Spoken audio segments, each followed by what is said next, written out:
ಪ್ರಿಯ ವೀಕ್ಷಕರಿಗೆ ನಮಸ್ಕಾರ. ಸರ್ವೇ ಜನ ಸುಖಿನೋ ಭವಂತು ಯೂಟ್ಯೂಬ್ ಚಾನಲ್ಗೆ ಸ್ವಾಗತ.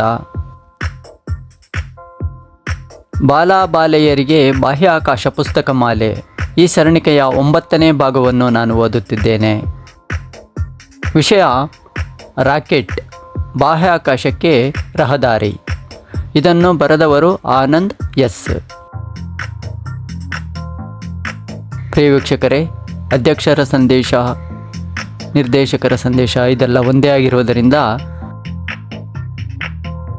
ಸಂಪಾದಕರ ಮಂಡಳಿ ಇದೆಲ್ಲ ಒಂದೇ ಆಗಿರುವುದರಿಂದ ನಾನು ಅದನ್ನು ಓದುವುದಿಲ್ಲ. ಲೇಖಕರ ಮಾತು.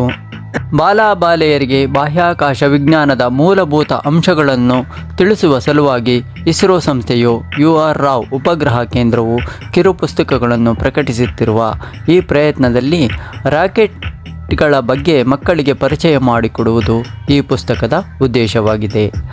ರಾಕೆಟ್ಗಳು ದೀಪಾವಳಿಯ ಪಟಾಕಿಗಳಾಗಿ ಎಲ್ಲರಿಗೂ ಗೊತ್ತು. ಹಲವರು ದೂರದರ್ಶನದಲ್ಲಿ ಉಪಗ್ರಹವನ್ನು ಹೊತ್ತ ರಾಕೆಟ್ಗಳ ಉಡಾವಣೆಯನ್ನು ನೋಡಿರುವರು. ಇವುಗಳ ಇತಿಹಾಸವೇನು, ವೈಜ್ಞಾನಿಕ ತಳಹದಿಯೇನು, ರಾಕೆಟ್ ತಂತ್ರಜ್ಞಾನದ ವಿಶೇಷವೇನು, ಪ್ರಸ್ತುತ ಚಾಲ್ತಿಯಲ್ಲಿರುವ ರಾಕೆಟ್ಗಳು ಯಾವುವು, ಈ ದಿಸೆಯಲ್ಲಿ ಭಾರತದ ಸಾಧನೆಗಳೇನು, ಈ ಪ್ರಶ್ನೆಗಳನ್ನು ಉತ್ತರಿಸುವ ಪ್ರಯತ್ನವು ಈ ಪುಸ್ತಕದಲ್ಲಿದೆ. ನನ್ನ ಈ ಪ್ರಯತ್ನಕ್ಕೆ ಕಾರಣೀಭೂತರಾದ ಅಮ್ಮ ಶ್ರೀಮತಿ ರಮಾ, ಅಪ್ಪ ದಿವಂಗತ ಶ್ರೀನಿವಾಸ ಮೂರ್ತಿಯವರಿಗೆ ನನ್ನ ನಮನಗಳು. ಸದಾ ಒತ್ತಾಸೆಯಾಗಿ ನಿಲ್ಲುವ ಮಡದಿ ಶ್ರೀಮತಿ ವೀಣಾ ಮತ್ತು ಕುತೂಹಲಭರಿತ ಪ್ರಶ್ನೆಗಳ ಒಡೆಯನಾದ ನನ್ನ ಮಗ ಕುಮಾರ ಪ್ರಣವನಿಗೆ ಕೃತಜ್ಞತೆಗಳು. ಈ ಪುಸ್ತಕದ ಹಲವು ಭಾಗಗಳು ಮುಂಚಿನ ಹೊತ್ತಿಗೆಯಿಂದ ಸ್ಫೂರ್ತಿ ಪಡೆದಿವೆ.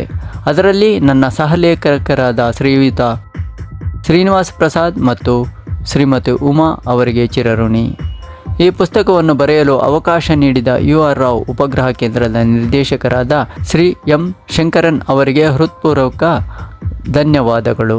ಈ ಪುಸ್ತಕ ಸರಣಿಯ ಸಂಪಾದಕ ಮಂಡಳಿಯ ಅಧ್ಯಕ್ಷರಾದ ಶ್ರೀ ರಾಮನಗೌಡ ವಿ ನಾಡಗೌಡ ಹಾಗೂ ನನ್ನ ಎಲ್ಲ ಸಹೋದ್ಯೋಗಿಗಳನ್ನು ಇಲ್ಲಿ ನೆನೆಯುತ್ತೇನೆ.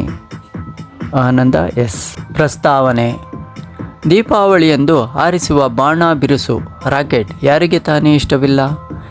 ಇದಕ್ಕೆ ಮಿಗಿಲಾಗಿ ದೂರದರ್ಶನದಲ್ಲಿ ಉಪಗ್ರಹದ ಉಡಾವಣೆಯನ್ನು ನೋಡಿ ರೋಮಾಂಚನಗೊಳ್ಳುವುದು ಜನಮಾನಸ. ರಾಕೆಟ್ ತಂತ್ರಜ್ಞಾನವು ಮಾನವ ನಿರ್ಮಿತ ಉಪಗ್ರಹವನ್ನು ಬಾಹ್ಯಾಕಾಶಕ್ಕೆ ತಲುಪಿಸುವ ಮೂಲಕ ನವಯುಗಕ್ಕೆ ಕಾರಣವಾಗಿದೆ. ರಾಕೆಟ್ಗಳ ಬಗ್ಗೆ ವಿವರವನ್ನು ನೀಡುವ ಒಂದು ಸಣ್ಣ ಪ್ರಯತ್ನವೇ ಈ ಪುಟ್ಟ ಪುಸ್ತಕ. ಪುರಾಣ ಇತಿಹಾಸ. ಬಾಹ್ಯಾಕಾಶಕ್ಕೆ ಹೋಗುವ ಸಾಧ್ಯತೆಯು ಮಾನವನ ಕಲ್ಪನೆಗೆ ಎಟುಕಿದ್ದು ಪುರಾಣ ಕಾಲದಲ್ಲೇ. ಬಾಲ ಹನುಮಾನನು ಹಸಿವೆಯಿಂದ ಕೆಂಗೆಟ್ಟು ಉದಿಸುತ್ತಿರುವ ಸೂರ್ಯನನ್ನು ಕಿತ್ತಳೆ ಹಣ್ಣೆಂದು ಭಾವಿಸಿ ಹಾರಿದ್ದನಲ್ಲವೇ?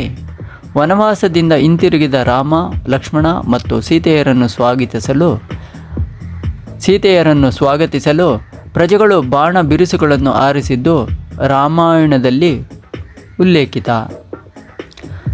ಹಾಗೆಯೇ ಸೂರ್ಯನತ್ತ ಹಾರಿದ ಗ್ರೀಕ್ ಪುರಾಣದ ಇಕಾರಸ್ನ ಕಥೆಯೂ ಕೂಡ ಪ್ರಖ್ಯಾತ. ಕ್ರಿಸ್ತಶಕ 1ನೇ ಶತಮಾನದಲ್ಲಿ ಚೀನಿಯರು ಸಾಲ್ಟ್ ಪೇಟರ್, ಪೊಟ್ಯಾಷಿಯಂ ನೈಟ್ರೇಟ್, ಇದ್ದಿಲು ಗಂಧಕ ಮತ್ತು ರಿಯಾಲ್ಗರ್ ಅಸರ್ನಿಕ್ ಸಲ್ಫೇಟ್ ಮಿಶ್ರಣದೊಂದಿಗೆ ಪ್ರಯೋಗಗಳನ್ನು ಮಾಡುತ್ತಿದ್ದ ಬಗ್ಗೆ ಉಲ್ಲೇಖಗಳಿವೆ. ಪ್ರಪ್ರಥಮವಾಗಿ ಚೀನಿಯರು ರಾಕೆಟನ್ನು ಆಯುಧವಾಗಿ ಬಳಸಿದ್ದು ಕ್ರಿಸ್ತಶಕ 1232 ಚೀನಾ ಮಂಗೋಲರ ನಡುವೆ ನಡೆದ ಕಾಯ್-ಕೆಂಗ್ ಯುದ್ಧದಲ್ಲಿ. ಯುರೋಪಿನಲ್ಲಿ ಫ್ರಾನ್ಸಿನ ಜಾನ್ ಪ್ರೊಸಾರ್ಟ್ ಎಂಬ ವಿಜ್ಞಾನಿಯು ಭೂಜಕ ರಾಕೆಟ್ಗಳ ಉದಯಕ್ಕೆ ಕಾರಣವಾದರೆ, ಇಟಲಿಯ ಜೋವಾನ್ ಡಾ ಪಾಂಟನ ಎಂಬಾತನು ರಾಕೆಟ್ ಚಾಲಿತ ಯುದ್ಧ ನೌಕೆಯನ್ನು ತಯಾರಿಸಿದನು. ಕ್ರಿಸ್ತಶಕ 1449 ಓರ್ಲೆನ್ಸ್ ಯುದ್ಧದಲ್ಲಿ ಆರ್ಕ್ ನಗರದ ಫ್ರಾನ್ಸಿನ ಪ್ರಸಿದ್ಧ ಯುದ್ಧ ಸೇನಾನಿ ಜೋನ್ ಆಫ್ ಆರ್ಕ್ ಎಂಬ ಮಹಿಳೆಯು ಇದನ್ನು ಬಳಸಿದಳಂತೆ. ಕ್ರಿಸ್ತಶಕ 1696ರಲ್ಲಿ ಘನ ಇಂಧನ ಬಳಸಿ ರಾಕೆಟನ್ನು ತಯಾರಿಸುವ ಬಗ್ಗೆ ಇಂಗ್ಲೆಂಡಿನ ರಾಬರ್ಟ್ ಆಂಡರ್ಸನ್ ಲೇಖನವನ್ನು ಪ್ರಕಟಿಸಿದನು. ರಾಕೆಟ್ಗಳ ಬಳಕೆಯಲ್ಲಿ ಭಾರತದಲ್ಲಿ ಹೈದರ್ ಅಲಿ ಮತ್ತು ಟಿಪ್ಪು ಸುಲ್ತಾನರು ನೀಡಿದ ಪ್ರಾಮುಖ್ಯತೆ ಮತ್ತು ಪ್ರೋತ್ಸಾಹಗಳು ಸ್ಮರಣೀಯ. ಹೈದರಾಲಿಯ ಆಂಗ್ಲರ ವಿರುದ್ಧ ಕ್ರಿಸ್ತಶಕ 1781 ಕಾಳಗದಲ್ಲಿ ರಾಕೆಟ್ನ ಬಳಕೆಯನ್ನು ಮಾಡಿದನು. ಹೆಚ್ಚು ಪ್ರಭಾವಶಾಲಿಯಾದ ರಾಕೆಟ್ಗಳನ್ನು ಚಿತ್ರ 1 ಕ್ರಿಸ್ತಶಕ 1792 ಮತ್ತು 1799 ಮೈಸೂರು ಯುದ್ಧಗಳಲ್ಲಿ ಟಿಪ್ಪು ಸುಲ್ತಾನನು ಬಳಸಿದನು. ನಗರದಲ್ಲಿ ಟಿಪ್ಪುವಿನ ರಾಕೆಟ್ಗಳು 2002ರಲ್ಲಿ ಹಲವು ತುಕ್ಕು ಹಿಡಿದ ಕೊಳವೆಗಳನ್ನು ಶಿವಮೊಗ್ಗದ ಬಳಿಯ ನಗರದ ಕೋಟೆಯ ಬಾವಿಯೊಂದರಲ್ಲಿ ಪತ್ತೆ ಹಚ್ಚಲಾಯಿತು. ಅವುಗಳು ರಾಕೆಟ್ಗಳ ಭಾಗಗಳೆಂದು 2013ರಲ್ಲಿ ತಿಳುವಳಿಕೆಗೆ ಬಂತು. ನಂತರದಲ್ಲಿ ಸುಮಾರು 3,000ಕ್ಕೂ ಮೀರಿ ಟಿಪ್ಪುವಿನ ರಾಕೆಟ್ಗಳನ್ನು ನಗರದಲ್ಲಿ ಶೋಧಿಸಲಾಗಿದೆ. ಶ್ರೀರಂಗಪಟ್ಟಣದ ಜೊತೆಗೆ ನಗರ ಮತ್ತು ಬೇರೆಡೆ ಟಿಪ್ಪುವಿನ ಆಯುಧಾಗಾರಗಳಿದ್ದವು. ಆಂಗ್ಲರು ಜಯವನ್ನು ಸಾಧಿಸಿದ ನಂತರ ಅವರ ಒಬ್ಬ ದಂಡನಾಯಕನಾದ ವಿಲಿಯಂ ಕಾಂಗ್ರೀವ್ ಎಂಬಾತನು ಟಿಪ್ಪು ಸುಲ್ತಾನನ ಸೇನೆಯು ಬಳಸಿದ ರಾಕೆಟ್ಗಳನ್ನು ಅಭ್ಯಸಿಸಿದನು. ಅವುಗಳ ಉತ್ತಮ ಅಂಶಗಳನ್ನು ತಮ್ಮ ಯುದ್ಧ ಕ್ಷಿಪಣಿಗಳಲ್ಲಿ ಅಳವಡಿಸಿ ಯುರೋಪಿನಲ್ಲಿ ನಡೆದ ಯುದ್ಧಗಳಲ್ಲಿ ಬಳಸಿಕೊಂಡನು. ಚಿತ್ರ 1 ಎರಡನೇ ಮೈಸೂರು ಯುದ್ಧದಲ್ಲಿ ಟಿಪ್ಪುವಿನ ರಾಕೆಟ್ಗಳು.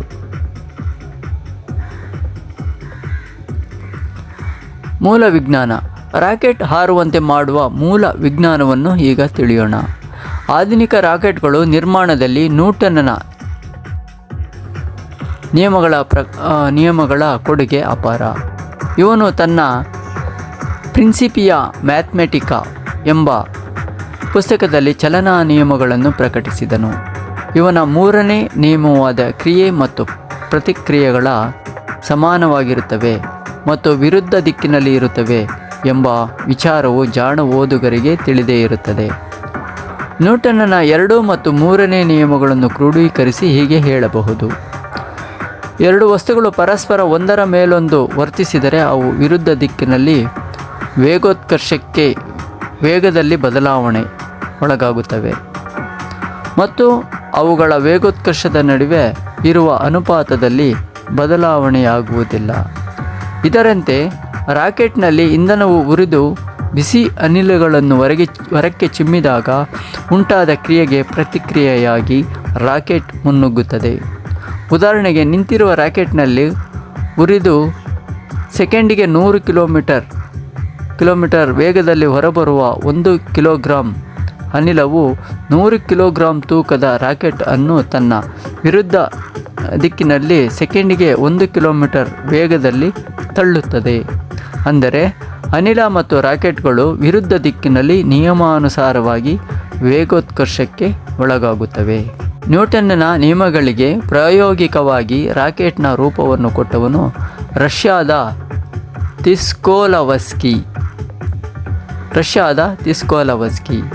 ಚಿತ್ರ 2.2. ತಿಸ್ಕೋಲವಸ್ಕಿಯನ್ನು ರಾಕೆಟ್ ಸಿದ್ಧಾಂತದ ಪಿತಾಮಹ ಎನ್ನುವರು.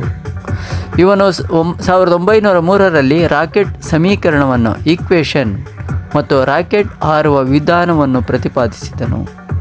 ಒಂದು ಉದ್ದವಾದ ಲೋಹದ ಕೊಳವೆಯ ಒಂದು ಭಾಗದಲ್ಲಿ ದಹನ ವಸ್ತುಗಳೆರಡನ್ನೂ ಕೂಡಿಸಿ ತತ್ಕ್ಷಣ ಸಿಡಿಯಬಲ್ಲ ಗಾಳಿಯನ್ನು ಉತ್ಪತ್ತಿ ಮಾಡಿ ಈ ಬಿಸಿ ಗಾಳಿಯನ್ನು ಗಂಟೆಯಾಕಾರದ ನಾಜಲ್ನಿಂದ ನಳಿಕೆಯಿಂದ ಹೊರ ಹಾಕಿ ರಾಕೆಟ್ನಂತೆ ಹಾರಬಹುದು. ರಾಕೆಟ್ ಸಮೀಕರಣ. ರಾಕೆಟ್ ಸಮೀಕರಣದ ವಿವರಣೆಯು ಪ್ರೌಢ ಗಣಿತದ ಪರಿಧಿಯಲ್ಲಿ ಬರುವ ಸಹಜ ವಿಘಾತವನ್ನು ನ್ಯಾಚುರಲ್ ಲಾಗರಿಥಮ್ ಒಳಗೊಂಡಿದೆ. ರಾಕೆಟ್ ತನ್ನ ನಳಿಕೆಯಿಂದ ಅನಿಲವನ್ನು ಹೊರತಳ್ಳುತ್ತಾ ವೇಗವನ್ನು ಪಡೆಯುತ್ತದೆ, ಅಲ್ಲದೆ ತನ್ನ ತೂಕವನ್ನು ಕಳೆದುಕೊಳ್ಳುತ್ತದೆ. ರಾಕೆಟ್ನಲ್ಲಿ ಈ ಎರಡು ಕ್ರಿಯೆಗಳು ಪೂರಕವಾಗಿದ್ದು ಅದು ಅತಿ ವೇಗವನ್ನು ಪಡೆಯುವಲ್ಲಿ ನೆರವಾಗುತ್ತದೆ. ಪ್ರಿಯ ವೀಕ್ಷಕರೇ, ಈ ಫಾರ್ಮುಲಾವನ್ನು ತಾವು ತಿಳ್ಕೋಬೇಕು. ರಾಕೆಟ್ ತಂತ್ರಜ್ಞಾನ. ರಾಕೆಟನ್ನು ಸಾಕಾರಗೊಳಿಸಲು ಬೇಕಾಗುವ ತಂತ್ರಜ್ಞಾನದ ಬಗ್ಗೆ ಈಗ ತಿಳಿದುಕೊಳ್ಳೋಣ. ಅಮೆರಿಕದಲ್ಲಿ ಮೊದಲಿಗೆ ರಾಬರ್ಟ್ ಹಚಿಂಗ್ಸ್ ಗೊಡಾರ್ಡನು ಚಿತ್ರ 2.3 ಘನ ಇಂಧನವನ್ನು ಬಳಸುವ ಘನ ರಾಕೆಟ್ಗೆ ಸಾಲಿಡ್ ರಾಕೆಟ್ ಸಂಬಂಧಿಸಿದ ಪ್ರಯೋಗಗಳಲ್ಲಿ ನಿರತನಾಗಿದ್ದನು. ಕ್ರಿಸ್ತಶಕ 1915ರಲ್ಲಿ ದ್ರವ ಇಂಧನ ಬಳಸುವ ದ್ರವ ರಾಕೆಟ್ಗಳು ಲಿಕ್ವಿಡ್ ರಾಕೆಟ್ ಹೆಚ್ಚು ಭಾರವನ್ನು ಹೆಚ್ಚು ಎತ್ತರಕ್ಕೆ ಕೊಂಡೊಯ್ಯಲು ಉತ್ತಮ ಎಂಬ ನಿರ್ಧಾರಕ್ಕೆ ಬಂದನು. ಕ್ರಿಸ್ತಶಕ 1919ರಲ್ಲಿ ಹೆಚ್ಚಿನ ಎತ್ತರ ತಲುಪಲು ಸೂಕ್ತವಾದ ವಿಧಾನಗಳನ್ನು ಕುರಿತು ತನ್ನ ಸಂಶೋಧನಾ ಪ್ರಬಂಧವನ್ನು ಪ್ರಕಟಿಸಿದನು. ಈ ಪ್ರಬಂಧವೊಂದೇ ಸಾಕು ಗೊಡಾರ್ಡ್ನನ್ನು ಆಧುನಿಕ ರಾಕೆಟ್ಗಳ ಆದ್ಯ ಪ್ರವರ್ತಕನೆಂದು ಗುರುತಿಸಲು. ಅದೇ ಸಮಯದಲ್ಲಿ ಜರ್ಮನಿಯಲ್ಲಿ VFR ಅಂದರೆ ಬಾಹ್ಯಾಕಾಶ ಯಾನ ಸಮಾಜ ಲಾಂಛನದಡಿಯಲ್ಲಿ ವರ್ನರ್ ವಾನ್ ಬ್ರೌನ್ ಎಂಬ ವಿಜ್ಞಾನಿಯು ಹರ್ಮನ್ ಓಬರ್ತ್ನ ಮಾರ್ಗದರ್ಶನದಲ್ಲಿ ಮಾಡಿದ ರಾಕೆಟ್ ಸಂಬಂಧಿ ಪ್ರಯೋಗಗಳು ಸಹ ಪ್ರಮುಖವಾದುದು. ಘನ ರಾಕೆಟ್ನಲ್ಲಿ ಘನ ಇಂಧನ ಮತ್ತು ದಹನಾನುಕೂಲಿಗಳ ಮಿಶ್ರಣವಿರುತ್ತದೆ. ಈ ಮಿಶ್ರಣವನ್ನು ಇಂಧನ ಕೋಶದ ಗೋಡೆಗೆ ಅಂಟಿಸಿದ್ದು ಮಧ್ಯದಲ್ಲಿ ತೂತನ್ನು ಮಾಡಿರುತ್ತಾರೆ. ಈ ಮಿಶ್ರಣವನ್ನು ಇಗ್ನೈಟರ್ ಕಿಡಿಬತ್ತಿಯ ಸಹಾಯದಿಂದ ಹೊತ್ತಿಸಿ ದಹನವನ್ನು ಉಂಟು ಮಾಡುತ್ತಾರೆ. ದಹನ ಕ್ರಿಯೆಯು ಅನಿಲವನ್ನು ಉತ್ಪಾದಿಸುತ್ತದೆ. ಎಕ್ಸಾಸ್ಟ್ ನಾಜಲ್ನಿಂದ ಬಹಿರ್ಗಮನ ನಳಿಕೆಯಿಂದ ಈ ಅನಿಲವು ಹೊರದೂಡಲ್ಪಡುತ್ತದೆ. ಹೀಗೆ ಉಂಟಾದ ಚಲನಾ ಬಲ ಮತ್ತು ನೋದವು ಥ್ರಸ್ಟ್ ರಾಕೆಟ್ನ ಮುಂಚಲನೆಗೆ ಕಾರಣವಾಗುತ್ತದೆ. ಘನ ಇಂಧನದ ತಯಾರಿಕೆಯ ಸಮಯದಲ್ಲಿ ತೂತಿನ ಆಕಾರವನ್ನು ಬೇರೆ ಬೇರೆ ರೀತಿಯಲ್ಲಿ ವಿನ್ಯಾಸಗೊಳಿಸಿ ವೇಗವನ್ನು ಪೂರ್ವನಿರ್ಧಾರ ಮಾಡಬಹುದು. ಉದಾಹರಣೆಗೆ, ಗುಂಡಾದ ತೂತಿರುವ ಘನ ರಾಕೆಟ್ನಲ್ಲಿ ಒತ್ತಿಸಿದ ನಂತರ ಸಮಯವು ಕಳೆದಂತೆ ಮಿಶ್ರಣವು ಹೆಚ್ಚು ಮೇಲ್ಮೈ ವಿಸ್ತೀರ್ಣದಲ್ಲಿ ಉರಿಯುವುದು. ಇದರಿಂದ ವೇಗವು ಹೆಚ್ಚುವುದು. ಎಚ್ಚರ: ಒಮ್ಮೆ ಒತ್ತಿಸಿದ ಘನ ಇಂಧನದ ಮಿಶ್ರಣವನ್ನು ಆರಿಸುವುದು ಸಾಧ್ಯವಿಲ್ಲ. ದ್ರವ ರಾಕೆಟ್ನಲ್ಲಿ 2 ಬಗೆಯ ಸಂಗ್ರಹ ಕೋಶಗಳು ಸ್ಟೋರೇಜ್ ಟ್ಯಾಂಕ್ ಇರುತ್ತವೆ. ಒಂದು ಕೋಶವು ಇಂಧನಕ್ಕಾದರೆ ಇನ್ನೊಂದು ದಹನಾನುಕೂಲಿಗಾಗಿ. ವಾಲ್ಟ್ಗಳ ಕವಾಟಗಳ ಸಹಾಯದಿಂದ ಇವುಗಳು ನಿಯಂತ್ರಿತವಾಗಿ ದಹನ ಕೋಶವನ್ನು ತಲುಪಿ ಹೊತ್ತಿಕೊಳ್ಳುತ್ತವೆ. ದಹನ ಕೋಶವನ್ನು ತಲುಪುವ ಇಂಧನ ಮತ್ತು ದಹನಾನುಕೂಲಿಯ ಪ್ರಮಾಣವನ್ನು ಹೆಚ್ಚು ಕಮ್ಮಿ ಮಾಡಿ ರಾಕೆಟ್ನ ವೇಗವನ್ನು ಸರಾಗವಾಗಿ ಬದಲಾಯಿಸಬಹುದು, ಇಲ್ಲವೇ ದಹನ ಕ್ರಿಯೆಯನ್ನು ನಿಲ್ಲಿಸಬಹುದು. ಘನ ಮತ್ತು ದ್ರವ ರಾಕೆಟ್ಗಳು ಬೇರೆ ಬೇರೆ ತರಹದ ಇಂಧನಗಳನ್ನು ಮತ್ತು ತಂತ್ರಜ್ಞಾನಗಳನ್ನು ಬಳಸುತ್ತವೆ. ಅವುಗಳ ಉಪಯೋಗಗಳಲ್ಲಿ ವ್ಯತ್ಯಾಸವಿದೆ. ಇವುಗಳ ನಡುವಿನ ಹೋಲಿಕೆಯನ್ನು ಪಟ್ಟಿ ಮಾಡಿ ಕೋಷ್ಟಕ 1ರಲ್ಲಿ ಕೊಡಲಾಗಿದೆ. ಕೋಷ್ಟಕ 1: ಘನ ಮತ್ತು ದ್ರವ ರಾಕೆಟ್ಗಳ ಹೋಲಿಕೆ. ಪ್ರಿಯ ವೀಕ್ಷಕರೇ, ಈ ಕೋಷ್ಟಕವನ್ನು ತಾವು ಓದಿಕೊಳ್ಳಬೇಕು.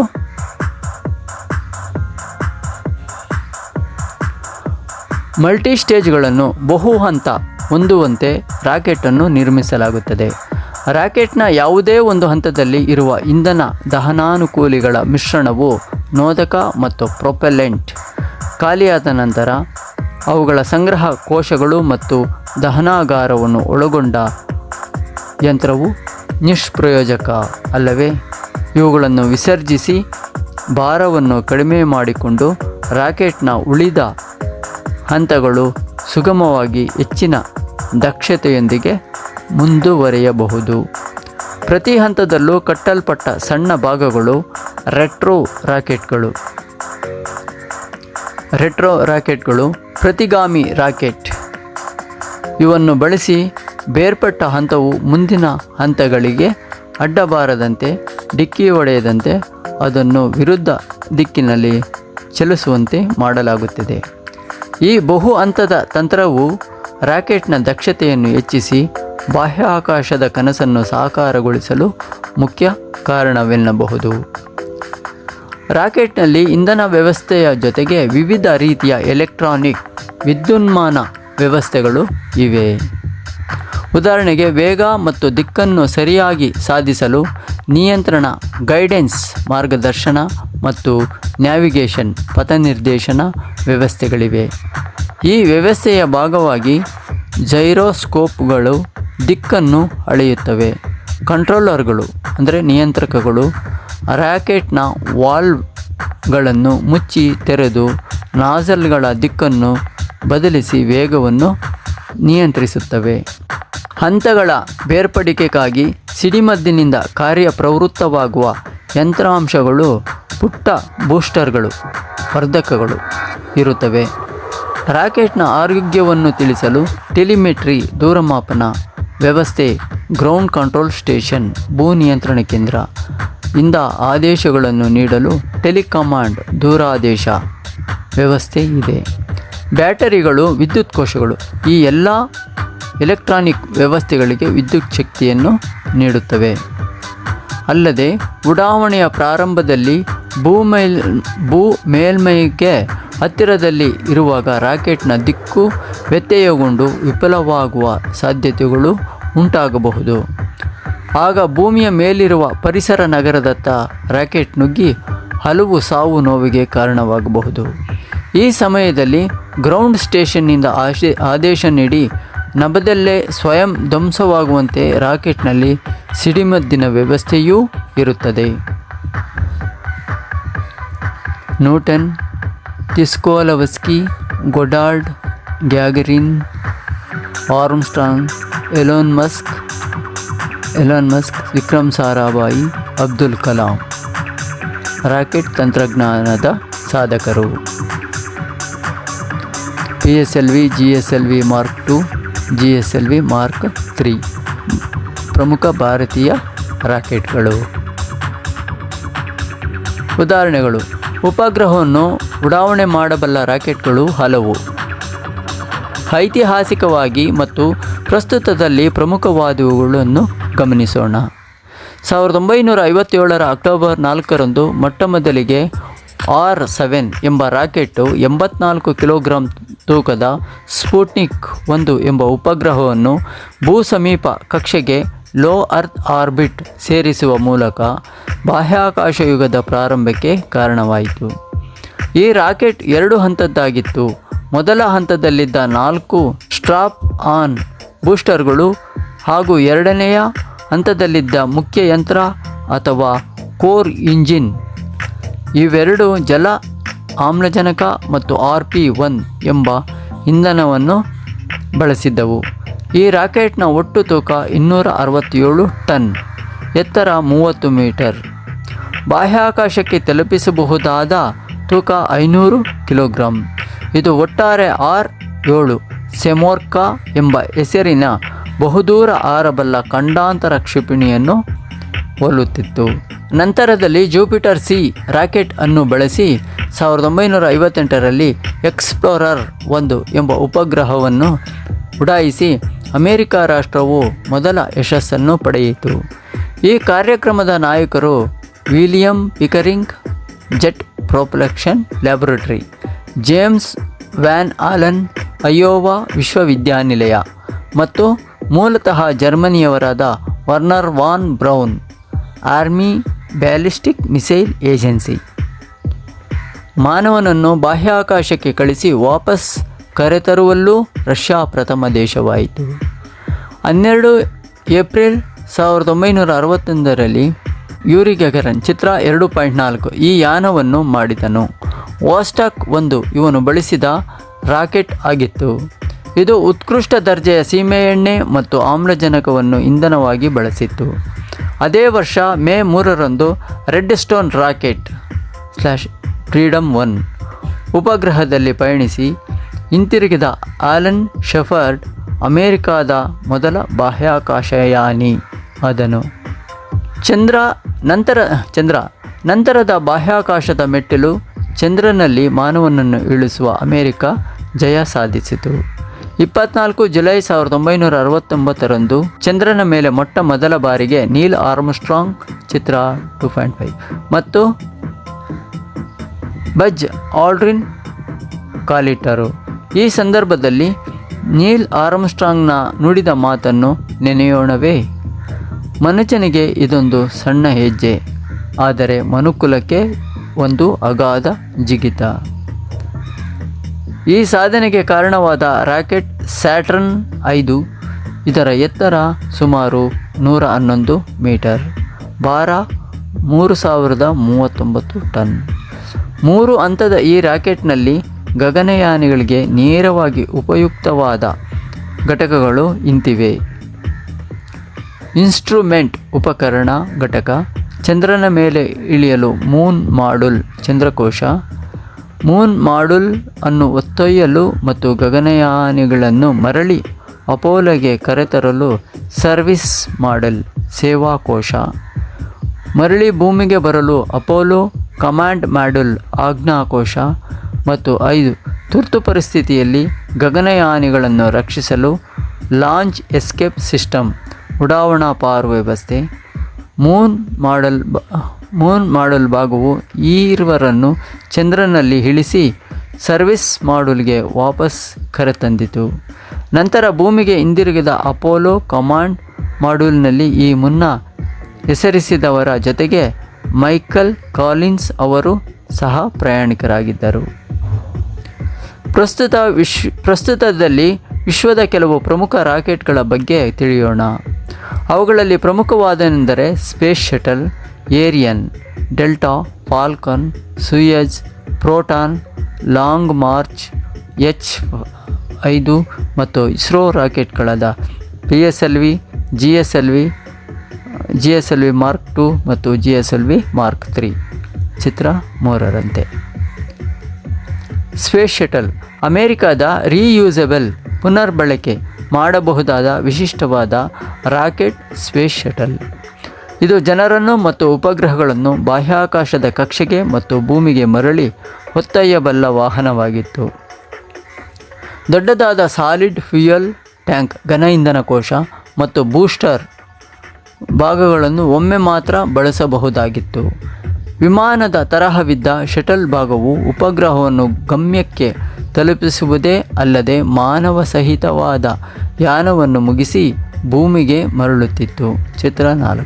5 ಬಗೆಯ ಸ್ಪೇಸ್ ಶಟಲ್ಗಳು ಒಟ್ಟಾರೆ ಸುಮಾರು 135 ಯಾನಗಳನ್ನು ಕಂಡಿದ್ದವು. 2 ಮಹಾ ದುರಂತಗಳು ಮತ್ತು ಉಳಿದ ಶಟಲ್ಗಳ ನಿರ್ವಹಣೆಯ ದುಬಾರಿ ವೆಚ್ಚದ ಕಾರಣದಿಂದಾಗಿ ಅವನ್ನು 2011ರಲ್ಲಿ ನಿವೃತ್ತಿಗೊಳಿಸಲಾಯಿತು. ರಾಕೆಟ್ ವೈಫಲ್ಯಕ್ಕೆ ಮುಖ್ಯ ಕಾರಣಗಳು: ಹಂತಗಳ ಕಡಿಮೆ ಕ್ಷಮತೆ, ವಾಲ್ವ್ಗಳ ತೆರೆಯದಿರುವಿಕೆ, ತಂತ್ರಾಂಶದ ತಪ್ಪುಗಳು, ಪಂಪ್ಗಳ ವೈಫಲ್ಯ, ಹಾರಾಟದ ವೇಳೆ ಅವಘಡಗಳು ಇತ್ಯಾದಿ. ಸ್ಪೇಸ್ ಶಟಲ್ನ ವೈಶಿಷ್ಟ್ಯಗಳು. ಸ್ಪೇಸ್ ಶಟಲ್ಗಳು ಮತ್ತು ಉಡಾವಣೆ. ಕೊಲಂಬಿಯಾ 1981ರಲ್ಲಿ, 2003ರಲ್ಲಿ ಅಪಘಾತ. ಚಾಲೆಂಜರ್ 1983, 1986ರಲ್ಲಿ ಅಪಘಾತ. ಡಿಸ್ಕವರಿ 1984, 2011ರಲ್ಲಿ ನಿವೃತ್ತಿ. ಅಟ್ಲಾಂಟಿಸ್ 1985, 2011ರಲ್ಲಿ ನಿವೃತ್ತಿ. ಎಂಡೆವರ್ 1992, 2011ರಲ್ಲಿ ನಿವೃತ್ತಿ. ಮೊದಲ ಪ್ರಾಯೋಗಿಕ ಮಾದರಿಯು ಎಂಟರ್ಪ್ರೈಸ್ ಆಗಿದ್ದು 1977ರಲ್ಲಿ 5 ಉಡಾವಣೆಗಳನ್ನು ಕಂಡು ನಿವೃತ್ತಿ ಹೊಂದಿತ್ತು. ಕಲ್ಪನಾ ಚಾವ್ಲಾ ಮತ್ತು ಕೊಲಂಬಿಯಾ. ಭಾರತ ಸಂಜಾತೆ ಕಲ್ಪನಾ ಚಾವ್ಲಾ ಅವರು 1997ರ ಸಫಲ ಯಾನದಲ್ಲಿ ಭಾಗಿಯಾಗಿದ್ದರು. 2003ರಲ್ಲಿನ ಯಾನದಲ್ಲಿ ಮರಳಿ ಬರುವಾಗ ಆದ ಕೊಲಂಬಿಯಾ ನೌಕೆಯ ಅಪಘಾತದಲ್ಲಿ ಸಾವಿಗೀಡಾದರು. ಸ್ಪೇಸ್ ಶಟಲ್ನಿಂದ ಉಡಾವಣೆಗೊಂಡ ಪ್ರಖ್ಯಾತ ಉಪಗ್ರಹಗಳು: ಸ್ಪೇಸ್ ಲ್ಯಾಬ್, ಹಬಲ್ ದೂರದರ್ಶಕ, ಮಿರ್ನಾ docking module, Galileo, Magellan, Compton gamma ray observatory, Chandra X-ray observatory, ISSನ ಭಾಗಗಳು. ಪ್ರಿಯ ವೀಕ್ಷಕರೇ, ಈ ಭಾಗವನ್ನು ಇಲ್ಲಿಗೆ ಮುಗಿಸುತ್ತಿದ್ದೇನೆ. ದಯವಿಟ್ಟು ಶೇರ್ ಮಾಡಬೇಕು. ವಂದನೆಗಳೊಂದಿಗೆ. Thank you.